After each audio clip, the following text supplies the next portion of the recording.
Srimad Bhagavad Gita. As we are commencing this scripture after a long time, I'll read the Dhyana mantra, that is the mantras that are generally chanted before. And in our subsequent classes, we will take a shorter version of this.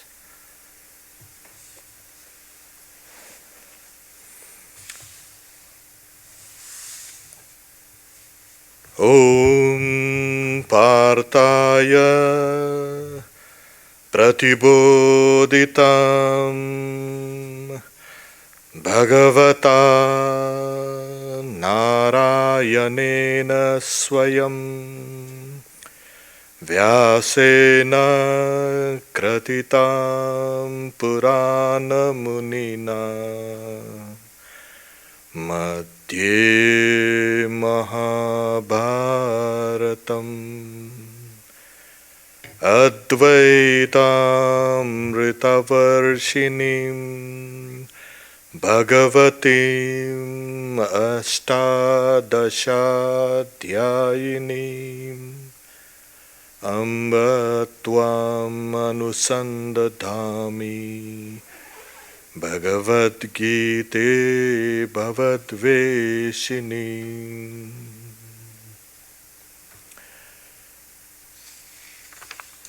The translation of this Sanskrit chant is: Om, O Bhagavad Gita, with which Arjuna was enlightened by the Lord Narayana himself, and which was incorporated in the epic Mahabharata by the ancient sage Vyasa. O Bhagavad Gita, you are like the Divine Mother, the destroyer of rebirth. You shower the nectar of Advaita that consists of 18 chapters. To thee, O affectionate Mother, I meditate upon.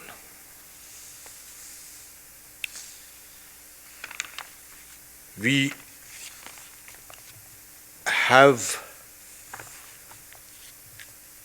the first chapter called the Despondency of Arjuna. It lays down the main characters and the type of personalities in the first chapter. We will start from the second, and as we proceed, we will incorporate what has been spoken of in the first chapter.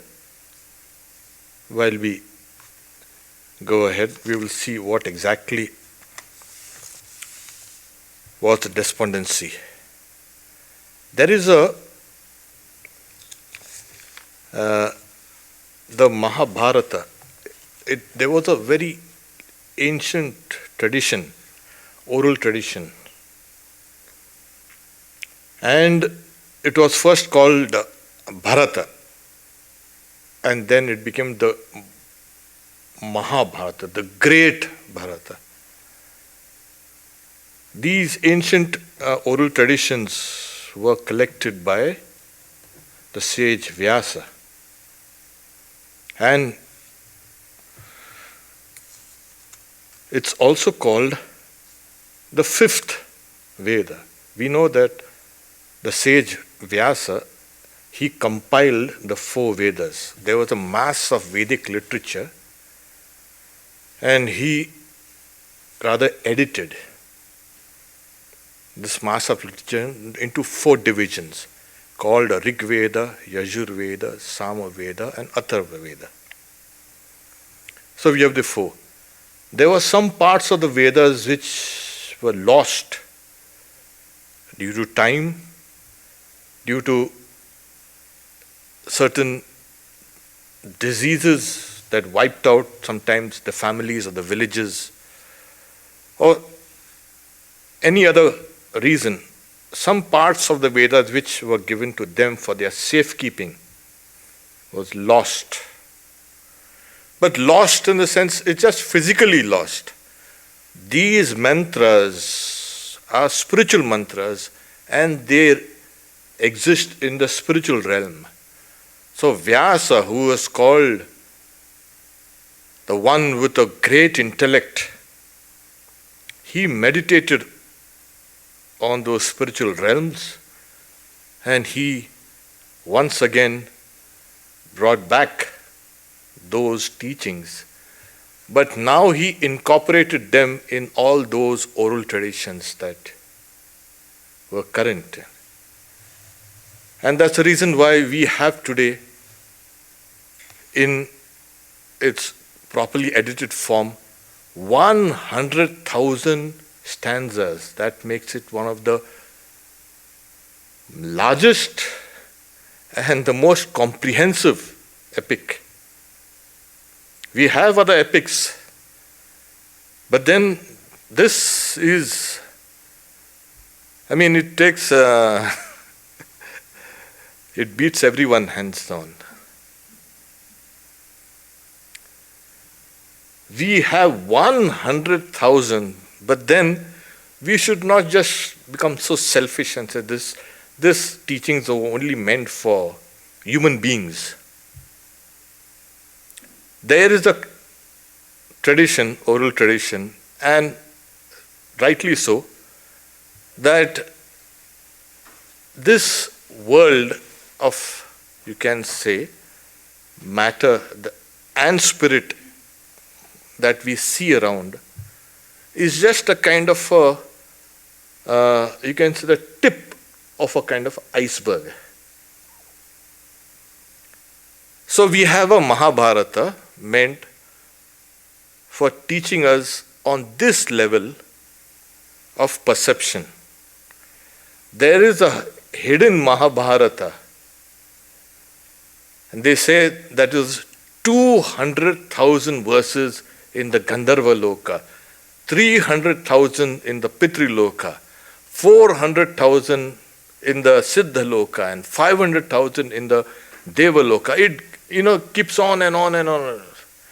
So even those beings, celestial, semi-celestial beings, they too, they are acquainted with this scripture.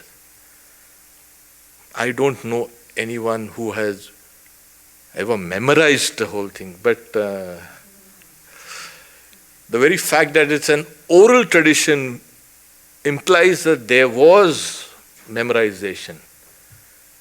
And Vyasa, the sage Vyasa, he goes around the nation and picks up stories and incorporates them. And this is what we have, the whole of the Mahabharata. We find a kind of a continuity of thought first. You can see that it's one person who has done it. You don't get multiple authors. You can finely distinguish their styles of authorship, if there were. So in the Mahabharata you'll find the language. The language is Sanskrit, and this language, Sanskrit means polished. Samskrita means it's polished. What language we have in the Vedas, it's called a Vedic Sanskrit. It's not yet grammatically perfect. While here in this Mahabharata, it's almost perfect. The language is superb. And the whole of this Mahabharata of 100,000 stanzas follow a kind of a set pattern, a set, you can say, meter. There are variations. And if you look at it from the standpoint of poetry, there's nothing so sublime than this poetry. We have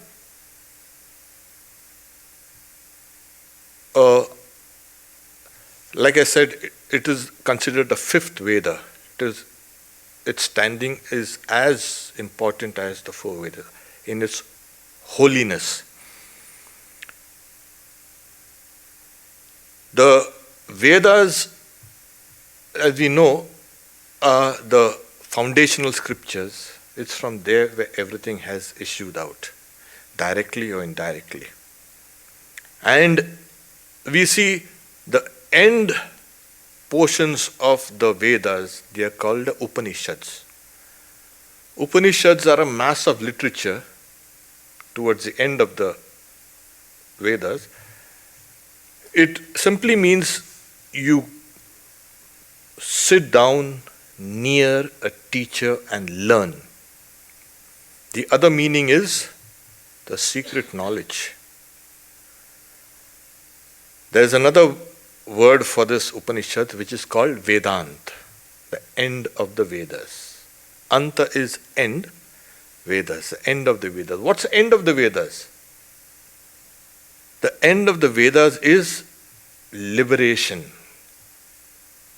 And it is this liberation that it confers on those who practice its teachings. The Vedas have no end. They are beginningless and endless. You must remember that. Say, how can a scripture be beginningless and endless? The Vedas, according to tradition, is nothing but the mind of God. He created this universe out of the Vedas. Here we are. So if it's the mind of God, God is infinite, the mind of God ought to be infinite also. There cannot be a starting point and an ending point. In that case, you'll have to have a starting point or Big Bang or whatever for God also, for creation as well, which we will get into a kind of a infinite regresses ad infinitum. It's called anavastha dosha. So, what was the first, you can say, entity, whether it's a chicken or an egg? So there are some who look at a chicken and say it's a chicken. Some will say you cannot have a chicken without an egg. And then where does the egg come from? And from the chicken. And from where the chicken come from the egg. So it a kind of a circular, you can say, argument. So this is, they cut it straight. There is no beginning and there is no end. Simple. It's a cyclic process. Over and over and over, these things are revealed. There is also the idea that now the essence of the Vedas are in the Upanishads, and the essence of the Upanishads are in the Bhagavad Gita.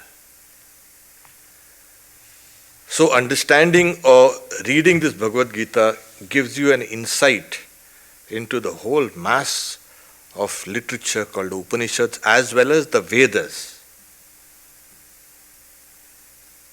There was one Swami who was a disciple of Sri Ramakrishna. He was a great, you can say, monk. He used to meditate for almost a week on just one stanza of the Bhagavad Gita. And it is so deep, so profound. So, as we keep on reading, understanding this, the Sanskrit part, we will read it, and then we will give you the translation. But Sanskrit has another, you can say, effect. Like it's polished, perfected. And the same thing happens to our minds when we read these books. It polishes. It removes the angularities, makes the mind burnished, makes the mind shine with that knowledge which is inherent in all beings. We also, in the colophon of each chapter, we have two important words called Brahma Vidyayam Yoga Shastre. It is the knowledge of Brahman that is being discussed by the teacher Arjuna by Sri Krishna with his disciple Arjuna. So it's the knowledge of Brahman, number one. Number two is the scripture on yoga, Yoga Shastra. These two are very ancient traditions in India, this Brahma Vidya Sampada. So even monks of the Ramakrishna order, they fall under the Brahma Vidya Sampradaya, under the traditions of the monks who, you can say, profess the knowledge of Brahman. And again, like I said, it's an equally ancient tradition of yoga. So this book gives you an advantage of being in that old tradition of the knowledge of Brahman, as well as the tradition of yoga, as well as we have seen, you don't become a Vedic, you can say Pandit, but you can understand the Vedas much more clearly in the light of the Bhagavad Gita. Most of the other scriptures, there's a triad. The Bhagavad Gita, higher than that is the Brahman Sutra, and higher than that is the Upanisads. These three form the triad on which the scripture of Advaita Vedanta stands. The Upanishads, as we've seen, they are the secret knowledge. Then they were harmonized in something called the Brahman Sutra. It's aphorisms on Brahman, where certain contradictory teachings, apparently contradictory teachings, are harmonized logically. And then to bring that teachings in the practical world is this Bhagavad Gita. So we have, it's called what you have heard, the Shruti, the oral traditions. The Upanishads come in the Shruti. That is sacrosanct. You cannot change the word. You cannot do anything to it. It's fixed. That which was heard, that which was seen by the sages and handed down generation after generation, so that they had a tradition. Then we have the logical, you can say, dimensions, the aphorisms on Brahman. Okay. Shruti, Yukti, Anubhuti. Yukti is true. Logic, everything is. Okay. Because when we read these teachings, one has to, dwell on them, ruminate on them constantly. It's only then can you get the real idea of what exactly this teacher is trying to explain to us. And when you cogitate on this, you have certain doubts arising in your mind. Those are dealt with in the aphorisms of Brahma Sutra.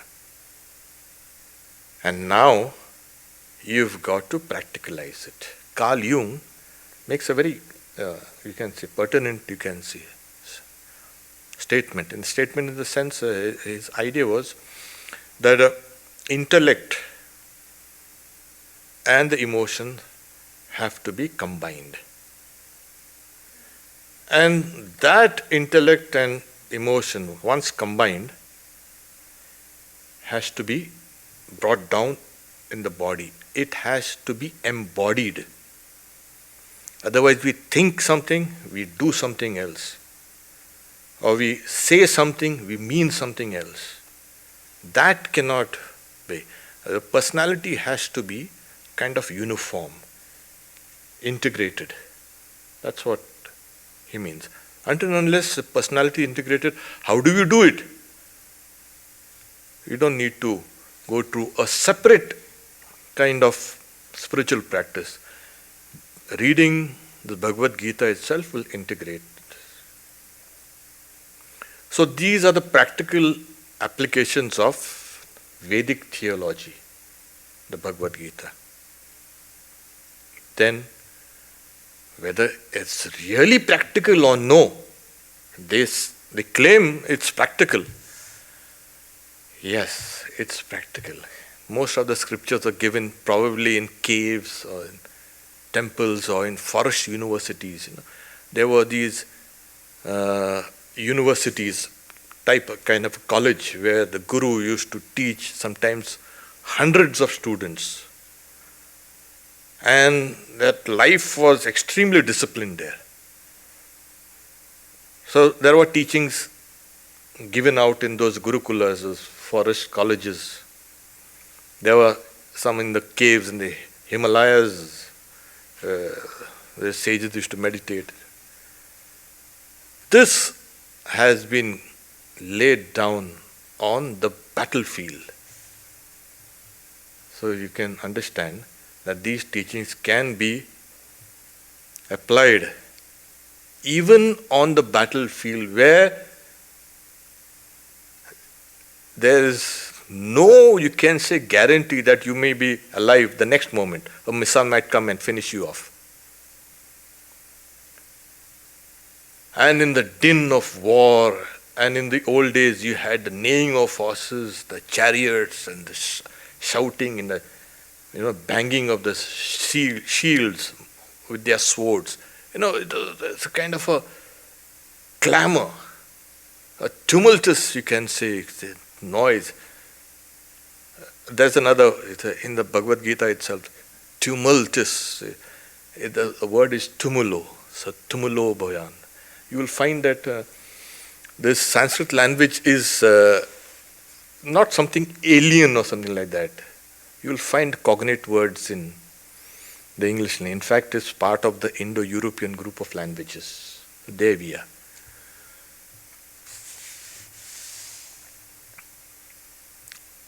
We have in our mind, before we can go to the actual stanza, these are not called, you can say, mantras, as we say in Vedic mantras or Upanishadic mantras.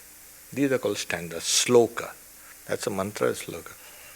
But each word is power-packed. It has within itself the knowledge which is tremendous. So it can be regarded also as mantras. In human minds, there are two main characteristics. Swami Vivekananda explains this.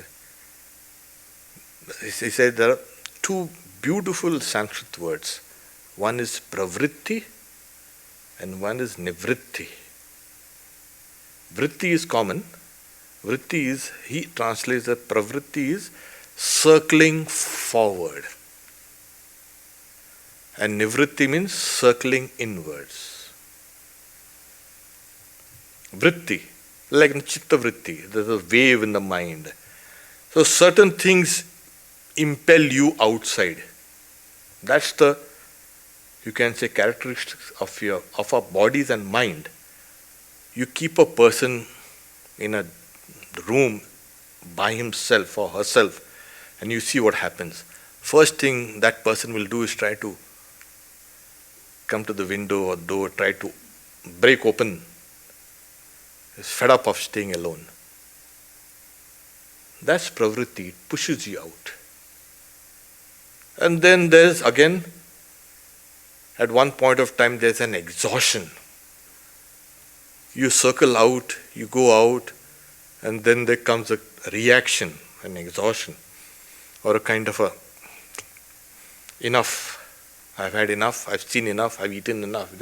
Then the circling inward begins. So both these, the centrifugal and the centripetal forces, joy and sorrow, love and hatred, and purity and impurity and sin and virtue, all these are nothing but the duality we talk about, but they are the result of pravritti. The mind flows outwards. It's actually, it flows outwards, kind of in concentric circles. It goes out, there.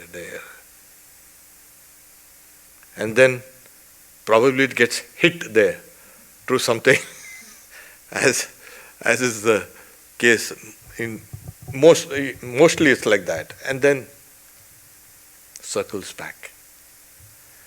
So there's a power of doing and a power of staying quiet, quiescent. Both these powers are there in the mind. What has that got to do with us? It keeps our society and it keeps our physical and mental health stable.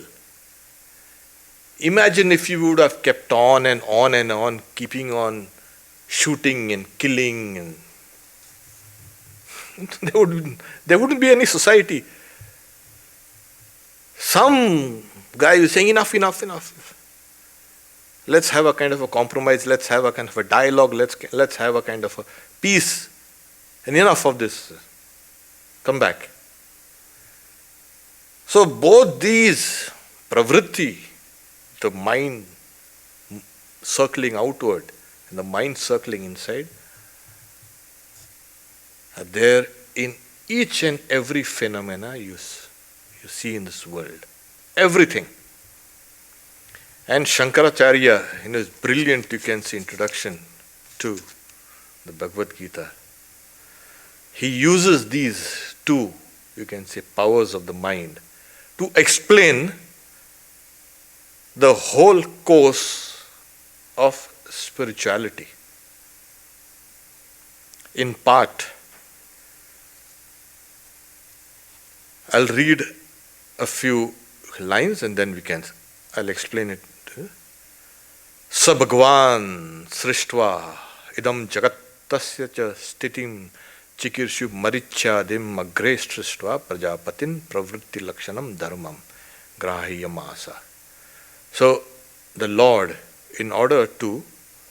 after the Lord created this universe, the visible universe, the projection, he wanted to stabilize it.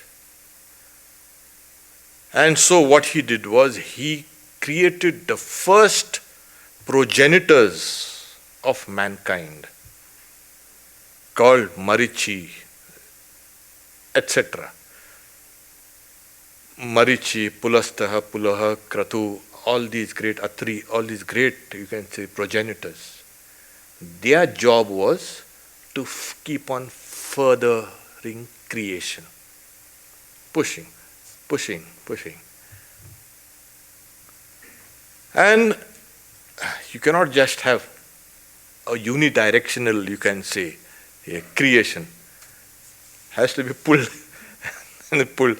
The Lord created out of his mind the four boys. They are called the eternal boys. They were born pure. So Sanaka, Sanandana, Sanat Kumara, Sanat Sujata. They are four eternal boys. They lived the life of renunciation, nivritti, circling inwards. So both these, the one class of progenitors kept on furthering creation. And there are some who are saying, enough, I want to become a monk.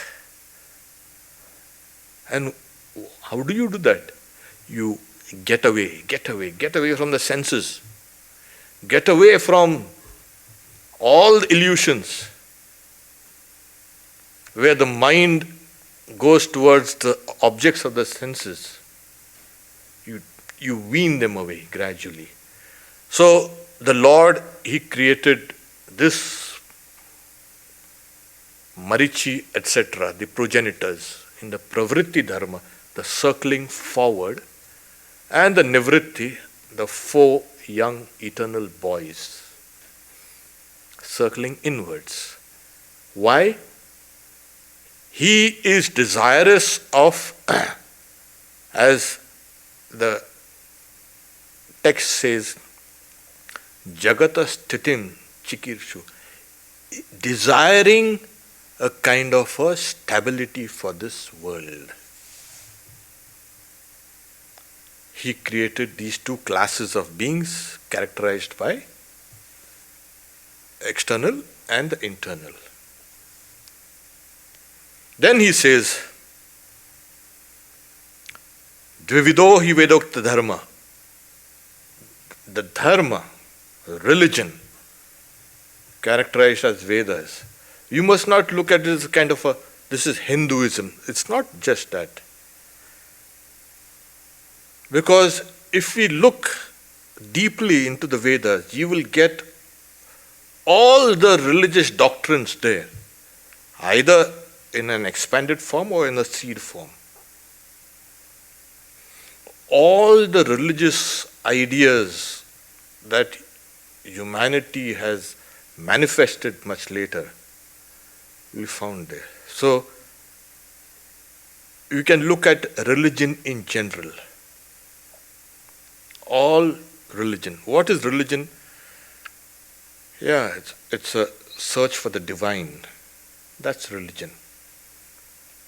And the idea of the holy, religere, or that which binds. There are various interpretations. But dharma is not generally translated as religion. We do. Dharma is what holds things together.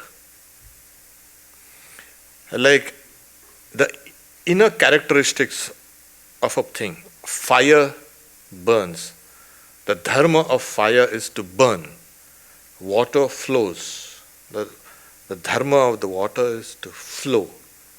And the wind blows. And dharma of the inner, you can say, constituent of wind is to blow. That's the internal soul of everything is dharma. That which holds things together.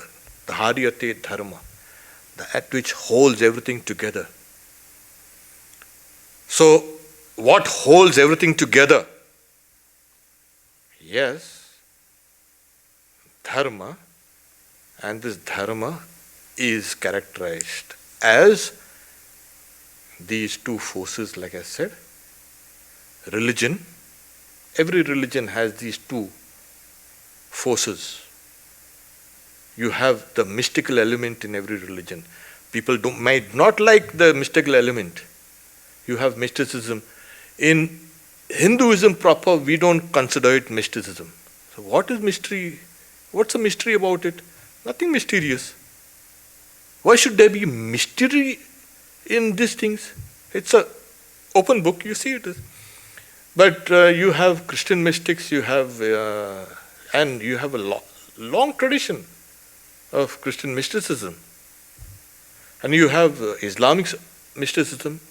It is these few people that really act as a kind of a counterbalance. Too much of ritualism, too much of ceremony, too much of pomp, and too much of... There are some who say, enough. Let's sit down quietly and search within ourselves. So it's not just in Hinduism you had this pravritti and nivritti. Every religion, every form of you can say religious thought has these two currents. So, the Lord created these two propensities of the human mind, and like I said, it's not only the human mind, but each and everything follows these two rules. And he says, why? There are two main goals of human life. They are called prosperity, material prosperity, every type of prosperity is called abhyudhya. And the highest good, that's called liberation, that's called nishrayasa. So one leads to prosperity, and after a while, that ought to lead to renunciation. And then it leads to nishrayasa. That was a scheme of life in the old Vedic period. You start as a student, you marry, and then once the child is a little, capable of going to the ashrama to study, the parents leave that home, they go to the forest and they practice austerities, meditate, and finally they leave and they become sannyasins. That was the early. So pravritti going, circling forward, gradually leads down to renunciation. There are some who from the very beginning, no, I don't want to go through this whole process. After the studentship, after the brahmacharya ashram, they simply go and become sannyasins. So they take up the life of renunciation. These are the two goals. And every kind of name, fame, every kind of prosperity, everything falls under this abhyudhya, worldly prosperity. And then, when everything between your fingers starts slipping away, when everything created by a great mind is lost, then the question comes, is this real? Like Swami Vivekananda, is this real? There we are. The question comes to everyone, and one must face it. And to face these teachings of the Gita fortify us in trying to face, is this real? I've had all these things. Now what? Then the mind recoils and leads one to the nishrayasa. So these are the two. When the Lord gave out these teachings in the beginning of creation, He now and then came to kind of repolish them or tailor them to the needs of that particular age. The Lord, who is the originator of this Yoga Shastra and Brahma Vidyanam, these two mighty traditions which are still in this world, He comes to protect these two traditions. Why does the Lord come as an avatar? To protect these two traditions. Now, to come back to the Bhagavad Gita proper, the second chapter especially, Arjuna was a hero. There was nothing that he was afraid of. He had tremendous strength and tremendous skills and tremendous, you can say, mental powers. And due to all the negotiations, falling apart, the two clans are going to engage in war. So one side is the Kauravas and one side is the Pandavas, the Kuru and the and this. They were from the Bharata's clan only. The sons of Pandu and the Kuru clan. These were the 5 extraordinary brothers, and we have the 100 cousins, the Kauravas. And every scripture is allegorical. You can apply it in the external world, and you also need to apply it in the internal world. You can see that if a scripture is, genuine, it should allude to things which are going on inside you. So this Bhagavad Gita is teaching us about this war and this fighting, but it's talking about something within us. It's not just talking about the war and about Arjuna, the great hero. Suddenly, he sees his grandfather and his teachers and his cousins, and he swoons. His great bow slips out of his hand, and Sri Krishna starts scolding him. What happened to you? He came first. We have very cocky fighters. Sometimes they go to the ring and they jump about and the opponent comes and he gives him one blow and that cocky fighter is flat. Arjuna was that cocky fighter. He came to the battlefield. Say, I'm going to finish them off. And let me see who's going to oppose me. He's saying, place my chariot in the center between the 2 opposing armies. And let them see me, and I want to see them. There he was. And Sri Krishna smilingly, he was a charioteer. He places the chariot in the center of the warring, you can say, factions of the family. This family, big feud. And he collapses. So the first sloka, those who have the book, I'll read, can follow it, and I'll read it first in Sanskrit and then I'll read the translation. Sanjaya Vacha Tam tata kripaya vishtam ashrupurna kulekshanam Vishidantamidam vakyam uvacha madhusudanaha. Here, Sanjaya uvacha. Sanjaya spoke. Sanjaya was a minister of the king Dhritarashtra. Dhritarashtra was a blind, you can say, the father, who had one faction of the, you can say, family as his sons, the 100 sons of Dhritarashtra. So he said, I want to know what exactly is going on there. I'm anxious.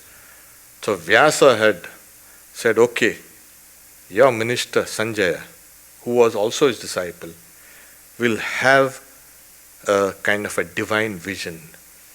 While you are in the palace, he will be able to see and hear everything, what's going on in the battlefield, and keep on relating it to you. So that's why it starts with Sanjaya Vacha, the 2nd chapter, the first sloka. So Sanjaya says, what does he say? Tam, to him, to Arjuna. Sri Krishna spoke these words to him, Arjuna, who was thus overwhelmed with pity and drowned in distress, and whose eyes were drenched in tears of despondency. Here we have a hero, and everything is, all his heroism has just been, dissipated. And it reminds us, when crisis, we also come across crisis in our life. We also fall from the ideal. We too become despondent. We too who were depending on our strength, finally are crushed. And we are like finished. So here's Arjuna. Madhusudana. Madhusudana is an epithet of Sri Krishna because he who slew the demon Madhu. That's one of the names of. So, Kripaya Avishtam. Avishta is to something, pity has kind of entered into his mind. He was a heroic warrior, and it's like he is now, attacked by pity. Avishta means technically it means he's sorrowful. And his eyes are brimming with tears, that's all. So Madhusudan said these words to him who was thus sorrowing. This is the burden of the first sloka, first stanza of the Bhagavad Gita. So here you have Arjuna on the chariot and Sri Krishna as a charioteer. You have to have a charioteer or you can't, fight from the chariot. They were called these ratis and maharatis. We'll get down to explaining what these terms mean. Sri Krishna had kind of reached a compromise in a way that he had his army. He was a mighty warrior, chieftain, a king. And he said, when both the parties had come, Duryodhana and Arjuna, he's saying, okay, I do not fight. You have all my arms and my armies and everything. So you have to choose between this. Arjuna chose the unarmed Sri Krishna. He's saying it's better to have Sri Krishna with us. And all the rest of the army of Sri Krishna was sent to the side of the Kauravas. They already had a massive army. It became even more massive. I mean, technically, it's a foolish decision if you look at it. That army has swelled the enemy's army. And here you have Arjuna. He is content with just Sri Krishna unarmed. And what? He is going to be a charioteer. But at least Arjuna, before this state of mind, he had an insight that Sri Krishna is a divine being, a friend of mine. And it's good to have God on your side than your armies. So Arjuna chose God to be there with him. And so Duryodhana, his cousin, the king, was mighty happy. My ranks are swelled and we are going to massacre them. So here you have Sri Krishna on the chariot, as a charioteer. He is not going to lift any arms. And everyone knew his prowess. If he takes up arms, there's no one to save us.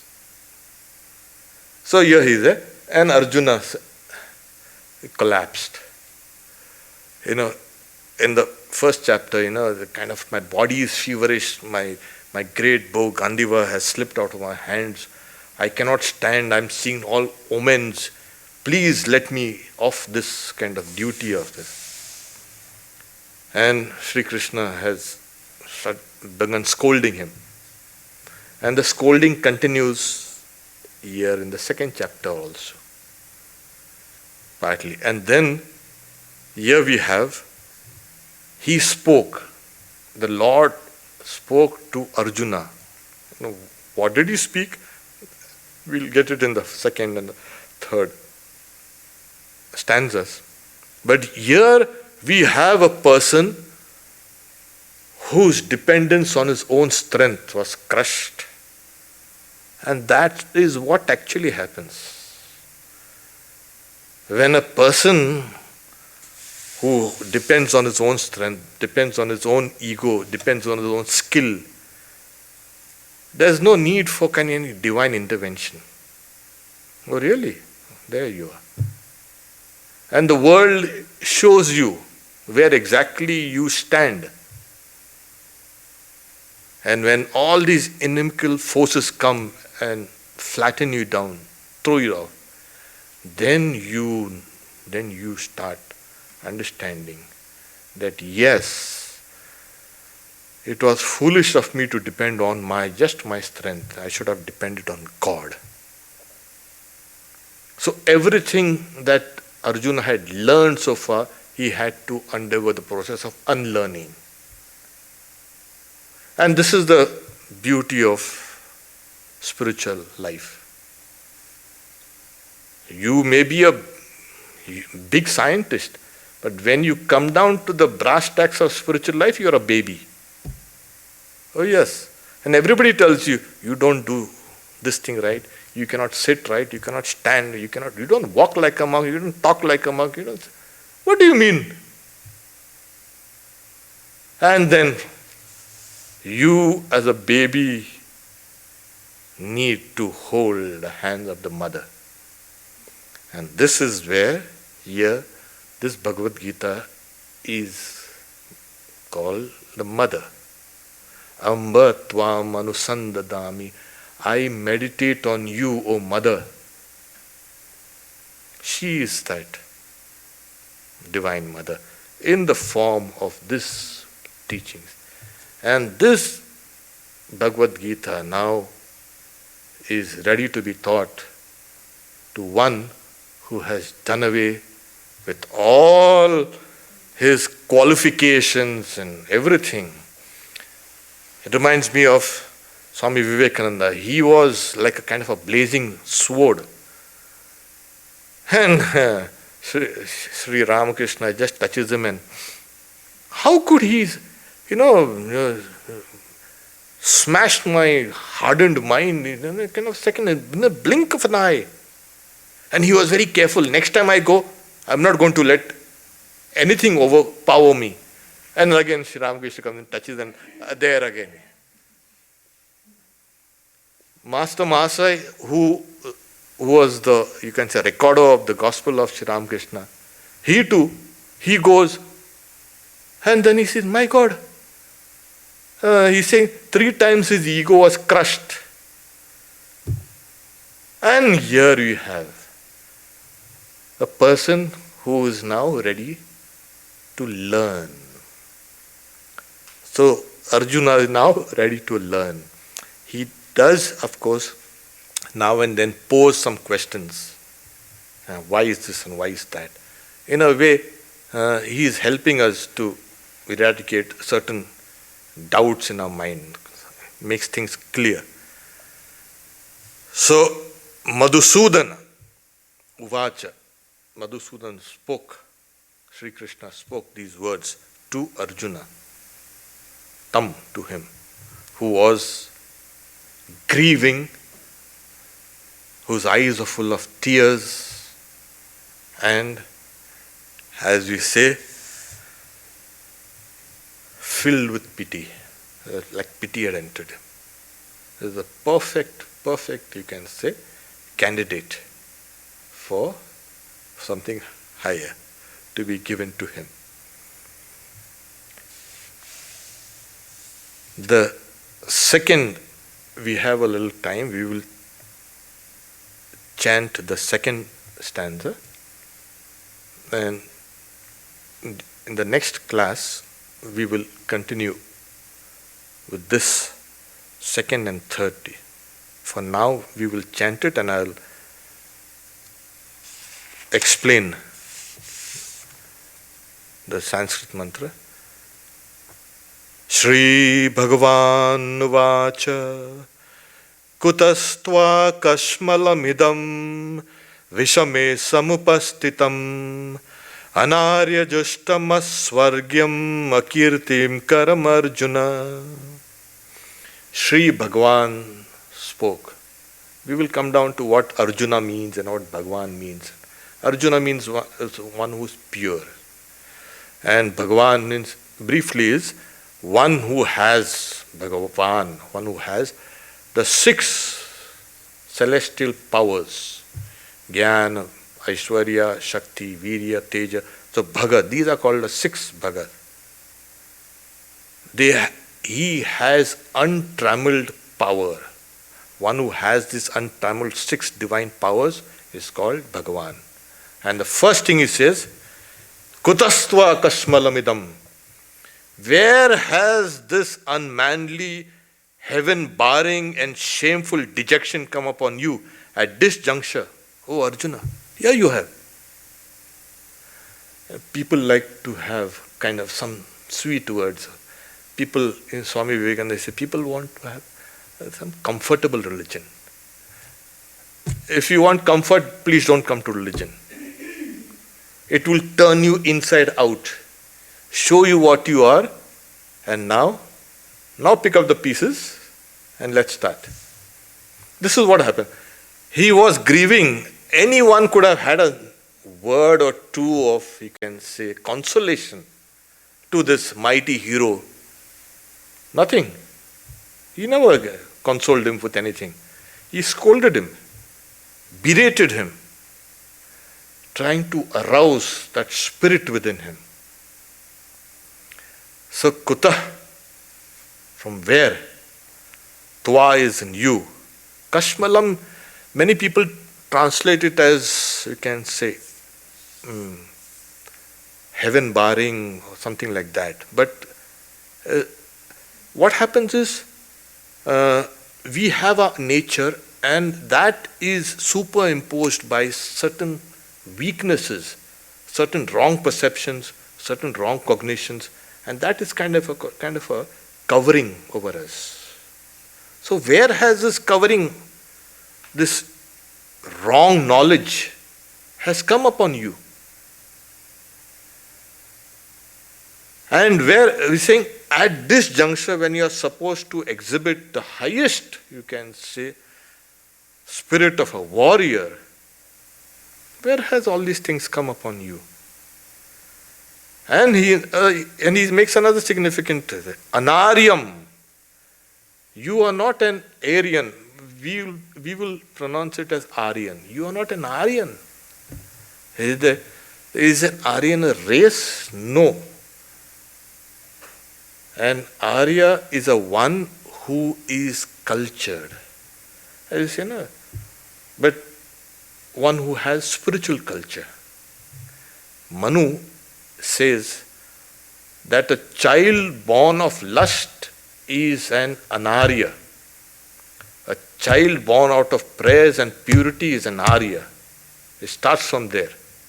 We have a prenatal disposition towards either good or evil. Depends on the mother's thoughts. Yes, the fetus is open to all types of, you can say, influences. And the mother's thoughts are important. A child born with those wrong characteristics is an anarya. A child born of prayers and fasting, like we have in the life of Vivekananda. His mother fasted and prayed and worshipped. And there we have a person is predisposed to either good or evil. Yes, there's no point in, Swami Vivekananda says, in raising the police force. You cannot keep all these people down. They are made for evil. And that's what it was, the Anarya. The people made for good, for spiritual culture, for higher knowledge, you are called Aryas. It has nothing to do with race, it has nothing to do with language, nothing at all. So the first thing he says, Anaryam, is a kind of a shock. His mother Kunti was the purest of all, you can say, mothers, one of the purest of them. And you kind of, Anariyan. And he's saying, Ajustham asvargyam means this will not lead you to heaven. It's not, you can say, divine. It's not heavenly. It's nothing. You are like a worm, in other words, you can say that. It's the worm. See your behavior. The first thing he does is, where has this dejection come upon you at this juncture? And akirti, it will bring infamy. Akirti kara. Arjuna, if he would have just let go and he would have been dragged by the circumstances, nobody would have listened to him, or nobody would have even opened his book. The guy ran away, that guy was killed, or that guy was a coward. We don't want a coward teaching us things. We want strength. And this is to rouse that spirit. It's saying it's a swargam. It is, even if you die in battle doing a duty, you attain heaven. If you die meditating, you also attain the heaven. Okay? So each person has his own duties. They were called varna, ashrama, you can say duties, dharma. So Sri Krishna is very clear. He is not giving any consolation. He is trying to break that, you can say, the mold, his self-pity. We generally, nobody bothers about me. I am so miserable. And this person is responsible, that person is responsible. They don't know how much struggle, how much pain I suffer. Nothing. You are just wallowing in self-pity. You will have to come out of that. And stand up. And firm on your feet. And be a hero once again. Not only to win this war, but to win the inner war. The war that is constantly raging within. So this Mahabharata and this great battle and this Gita is likened to that war there between. And the 5 brothers, the 5 senses they say, and the 100 other cousins, the warring cousins, they are simply, they are the evil tendencies, and the Lord sides with you if you are there, if you take refuge in Him. And later on we will find Arjuna takes refuge in the Lord, and then the Gita proper commences, as I say. Okay? So we stop here for today. We resume this sacred scripture on the 21st. That's Om Shanti Shanti Shanti Harihi Om Tat Sat Shri Ram Krishna Arpanamastu.